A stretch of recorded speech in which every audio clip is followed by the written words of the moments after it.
Corría el año 1863. Mientras en el norte del país los cañones tronaban y la guerra dividía familias enteras, en las montañas silenciosas de Sonora la vida seguía un ritmo distinto, ajeno a las noticias que tardaban semanas en llegar. Ahí, entre cerros de piedra rojiza y arroyos que solo corrían en temporada de lluvias, un vaquero solitario llamado Refugio Salcido llevaba su existencia como quien lleva un caballo cansado, sin prisa, sin queja, sin destino fijo. Refugio no era rico. Nunca lo había sido. No tenía tierra propia, ni un techo que pudiera llamar suyo por más de una temporada. Se movía de rancho en rancho, ofreciendo su trabajo a quien lo necesitara, tomar caballos, marcar ganado, reparar cercas, cuidar reses ajenas bajo el sol que partía la piel. A cambio recibía comida, un lugar donde dormir y unas cuantas monedas que apenas alcanzaban para lo esencial. Tenía 32 años, aunque el sol y el trabajo lo habían envejecido más de lo que marcaba el calendario.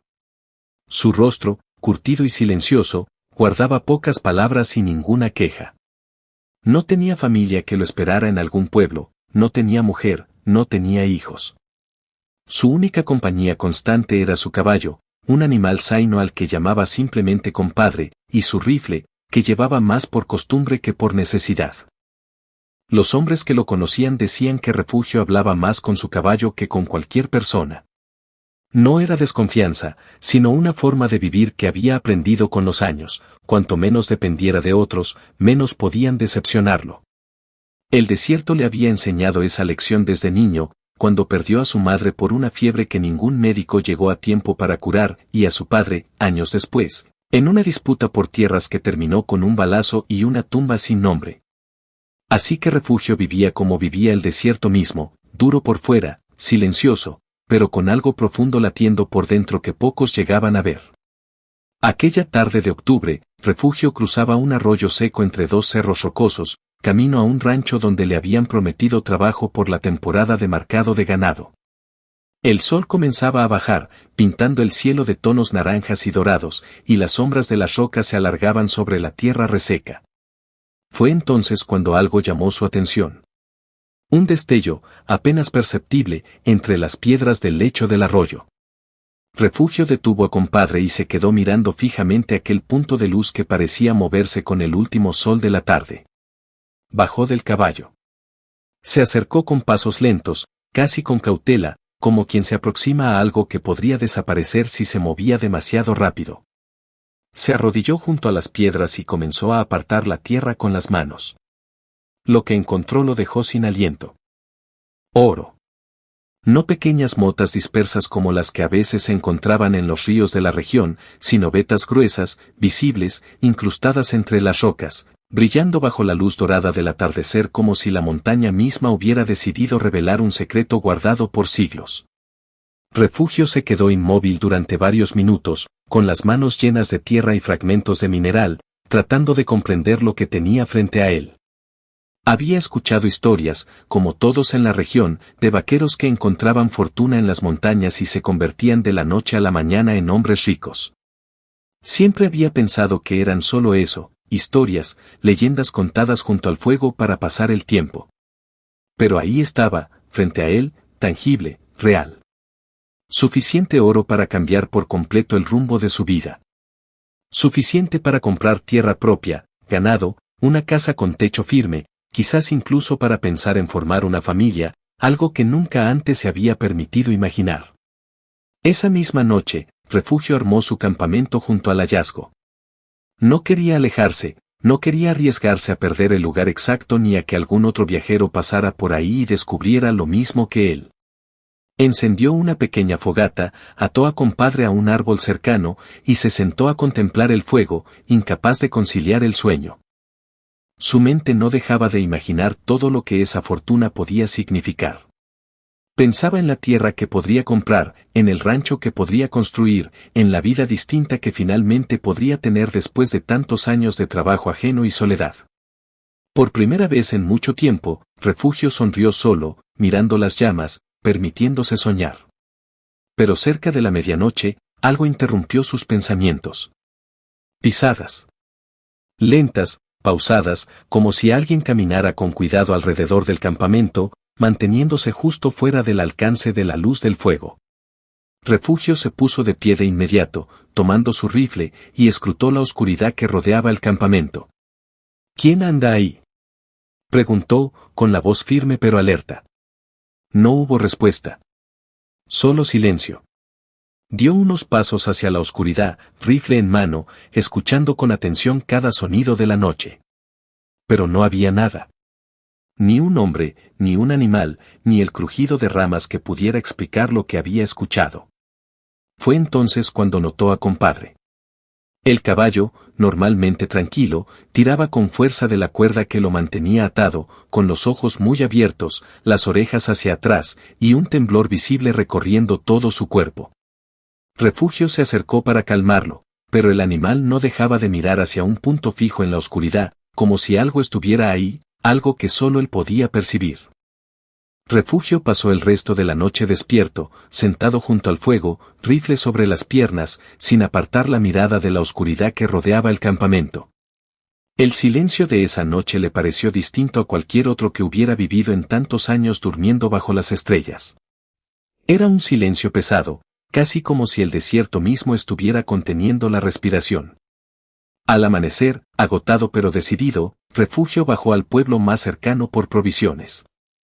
Necesitaba comida, agua, y sobre todo, necesitaba estar entre gente, escuchar voces humanas después de la inquietud de la noche anterior.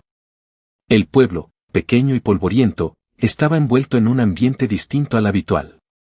En lugar del bullicio normal de comerciantes y vecinos, encontró grupos de personas hablando en voz baja, con rostros preocupados, reunidos en las esquinas y frente a la iglesia. Refugio se acercó a la tienda general, donde el dueño, un hombre mayor llamado don Anselmo, atendía con las manos temblorosas. ¿Qué pasó aquí?, preguntó Refugio, mientras pagaba por sus provisiones. Don Anselmo bajó la voz, mirando hacia ambos lados antes de responder. Anoche encontraron a 3 hombres muertos cerca del río, dijo. Trabajadores del rancho de los del Valle. Salieron a revisar el ganado y nunca volvieron. Los encontraron esta mañana, los 3 juntos, sin una sola herida visible. Ni un balazo, ni un corte, nada. El doctor no sabe qué decir. El sheriff tampoco. Refugio sintió un escalofrío recorrerle la espalda, aunque no dijo una palabra sobre lo que había vivido esa misma noche en la montaña. Pagó sus provisiones, montó a compadre, y salió del pueblo con la inquietud pesándole en el pecho como una piedra. Refugio no regresó de inmediato a su campamento junto al oro. Cabalgó durante horas, dando vueltas por el desierto, tratando de ordenar sus pensamientos. La fortuna que había encontrado seguía ahí, esperándolo, pero algo en su interior le decía que esa riqueza no era tan simple como parecía. Las pisadas de la noche anterior, el temblor de compadre, y ahora las muertes inexplicables de 3 hombres la misma noche, todo parecía estar conectado, aunque Refugio no lograba entender cómo ni por qué. Al caer la tarde, tomó una decisión. Regresó al lugar del hallazgo, decidido no a llevarse el oro, sino a enterrarlo de nuevo, más profundo de lo que estaba antes de que él lo encontrara. Cavó durante horas con sus propias manos, hasta que las palmas le sangraron y la espalda le dolió como nunca antes. Enterró el oro por completo, cubriéndolo con tierra y piedras, borrando cualquier señal visible de que ahí había algo distinto al resto del paisaje rocoso. Marcó el lugar exacto no en un mapa, no en un papel que pudiera perderse o ser encontrado por otros, sino en su memoria, grabándolo con la misma fuerza con la que recordaba el rostro de su madre. Antes de irse, se quedó de pie frente al lugar, con el sombrero en las manos, y pronunció en voz baja un juramento, casi como una plegaria dirigida a la montaña misma. Nunca volveré por ti. Quédate ahí, donde perteneces. Refugio cumplió su palabra. Durante los 20 años siguientes, continuó su vida como siempre lo había hecho, trabajando en ranchos ajenos, moviéndose de temporada en temporada, sin lujos, sin fortuna, pero también sin las muertes ni el misterio que rodeaban aquella montaña de Sonora. Nunca le contó a nadie lo que había encontrado esa tarde de octubre de 1863, ni lo que había escuchado esa noche junto al fuego. Ni siquiera cuando, Años después, se casó con una mujer llamada Guadalupe, con quien tuvo 3 hijos y finalmente logró establecerse en un pequeño rancho propio, fruto de años de ahorro y trabajo honesto, no de fortuna encontrada entre las rocas. Guadalupe notaba, de vez en cuando, que su esposo evitaba ciertas conversaciones sobre las montañas de Sonora, que su mirada se perdía en el horizonte cuando alguien mencionaba historias de oro escondido o leyendas de la región. Pero nunca preguntó demasiado. Refugio era un hombre de pocas palabras, y ella había aprendido a respetar sus silencios. Refugio vivió hasta los 78 años, una edad considerable para la época y la dureza del trabajo que había desempeñado toda su vida. En sus últimos días, ya postrado en cama, rodeado de sus hijos, nietos, y de Guadalupe, quien nunca se apartó de su lado, Refugio parecía tranquilo, en paz con la vida que había llevado. Pero en sus últimas horas, con la voz apenas audible, llamó a quienes lo rodeaban. Todos se acercaron, esperando quizás palabras de despedida, consejos finales o simples muestras de cariño. En cambio, Refugio pronunció una sola frase, entrecortada, con un esfuerzo que pareció consumir sus últimas fuerzas. El oro sigue ahí, y ahí debe quedarse. Nadie en la habitación comprendió el significado completo de esas palabras. Algunos pensaron que deliraba, que la fiebre y la cercanía de la muerte le hacían decir cosas sin sentido. Otros, más supersticiosos, creyeron que hablaba de algún arrepentimiento pasado, quizás relacionado con dinero prestado o alguna deuda olvidada. Guadalupe, quien mejor lo conocía, solo apretó su mano con fuerza y no dijo nada, respetando hasta el final los silencios de su esposo. Refugio murió esa misma noche, llevándose consigo el secreto completo de lo que había vivido 5 décadas atrás en las montañas de Sonora. Pasaron los años. Refugio se convirtió en poco más que un recuerdo distante para su familia, un nombre mencionado en reuniones familiares, un rostro en fotografías descoloridas. Sus hijos crecieron, formaron sus propias familias, y la vida siguió su curso natural, como sucede con toda historia familiar que se aleja cada vez más del presente. Fue su nieto, un joven llamado Refugio también, en honor a su abuelo, quien décadas después, mientras ordenaba objetos viejos guardados en un baúl heredado de su padre, encontró un cuaderno desgastado, con las páginas amarillentas por el tiempo y la tinta casi borrada en algunos tramos. Era el diario personal de su abuelo, escrito en los años posteriores al hallazgo del oro, aunque nadie en la familia sabía de su existencia hasta ese momento. El joven Refugio se sentó esa misma noche a leer las páginas completas, y lo que descubrió cambió por completo la comprensión que la familia tenía sobre su abuelo. En esas páginas, Refugio no solo relataba con detalle el hallazgo del oro aquella tarde de octubre de 1863, sino también las pisadas escuchadas esa primera noche, el temblor inexplicable de su caballo, y las muertes de los 3 hombres del pueblo esa misma madrugada. Pero además, el diario contenía algo más, una explicación, escrita con una claridad escalofriante, sobre por qué había decidido enterrar el oro nuevamente y jurar no volver jamás. Según las palabras de Refugio, aquella noche junto al fuego no solo había escuchado pisadas. Había sentido una presencia, algo que describía como un peso en el aire, como si la montaña misma estuviera despierta y furiosa por haber sido descubierta. Escribía que, aunque nunca vio con claridad ninguna figura, tenía la certeza absoluta de que aquel oro no era un simple hallazgo de la naturaleza, sino algo protegido, guardado, y que quien se atreviera a llevárselo pagaría un precio que ninguna fortuna podría compensar. El diario también explicaba, finalmente, el significado de la última frase pronunciada por Refugio en su lecho de muerte. No era delirio, ni arrepentimiento por deudas olvidadas.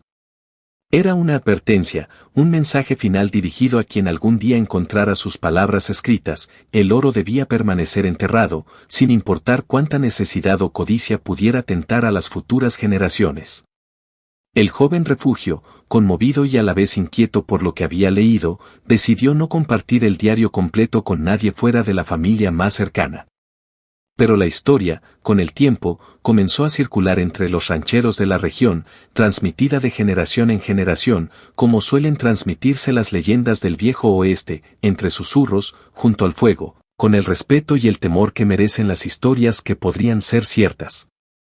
Hasta el día de hoy, según cuentan los habitantes más viejos de la zona, ningún ranchero de Sonora se atreve a poner un pie en esa montaña específica, ni siquiera por curiosidad, ni siquiera sabiendo que, en algún lugar entre esas rocas, sigue enterrada una fortuna en oro que ningún hombre ha vuelto a tocar desde aquella tarde de octubre de 1863.